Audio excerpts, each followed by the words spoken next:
Welcome to another video from Dr. Lock. What we're going to talk about is key marking, and I'm going to give you a couple of examples and show you a couple of different methods of doing it. Now, with key marking, a lot of locksmiths are quite familiar on how it actually works, and there are some new technologies that are out there and a couple of different little tools that I'm going to take you through and show. Now, the first one is the hand stamp, where you can see the markings on this key here.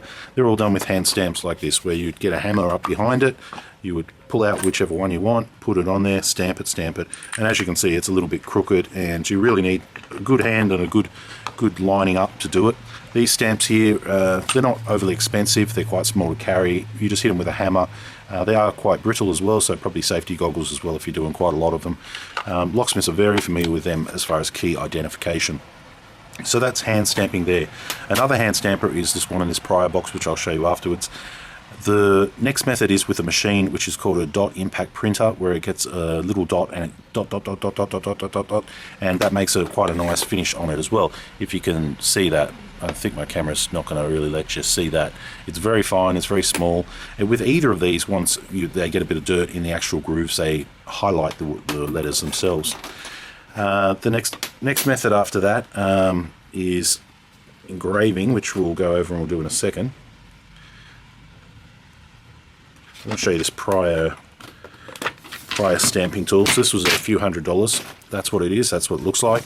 So with this one here, you have the actual cradle here. You have your Allen key, grub screw on the side. What you do is you pick out all your particular letters, put them in a line, and then come on the top of the key, give it a whack with a hammer, and you would get a nice straight identification. It's got all the letters, got all the numbers, so very nicely done. It's got the corresponding letters and numbers up the top, so you can keep it all in order there. That was about $300 to $400 worth. So if you're doing a lot of keys, then it would be worthwhile doing a system number with that, hitting it and all the rest. It'd be better than swapping over and over with individual stamps, but of course that's quite expensive. These ones here are about $30-40. They're not expensive, and if you buy them from China or whatnot, sometimes they throw in a little extra stamp, a little heart or a funny symbol stamp, which is always cool to get. We did that recently. This is about $30 off eBay. This is another little option here. This one here takes USB, micro USB or Android charger, so that's quite easy to do. To turn it on, you simply push the button. It's got 1 speed, 2 speed, 3 speed. You can also do your nails with it as well. So I'm going to take you through and show you how that looks on a key.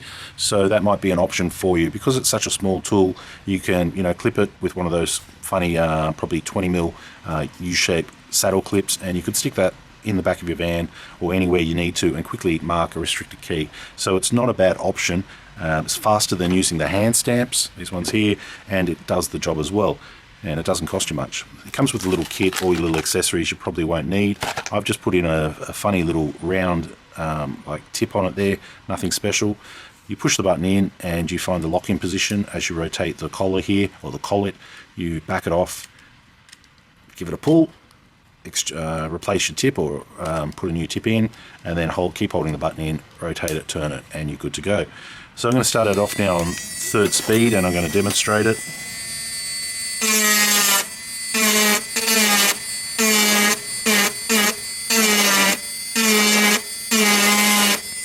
Okay, so I've just written hello on that key.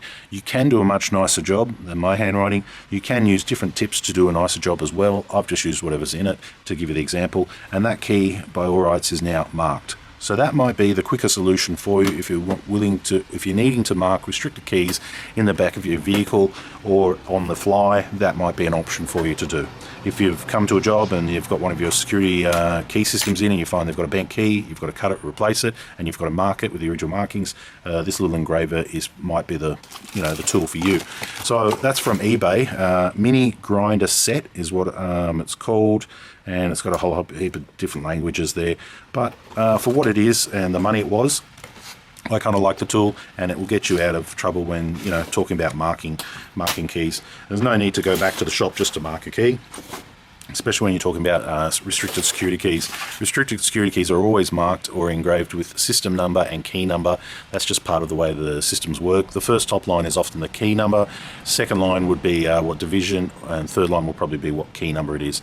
So there's a little bit about marking keys. Leave your comments down below. We also have done another video on the impact marker as well. That might be interesting to you if you're setting up for a shop, or if you need to do a large volume of keys and you're doing it in a workshop scenario. An impact marker might be the way to go for that.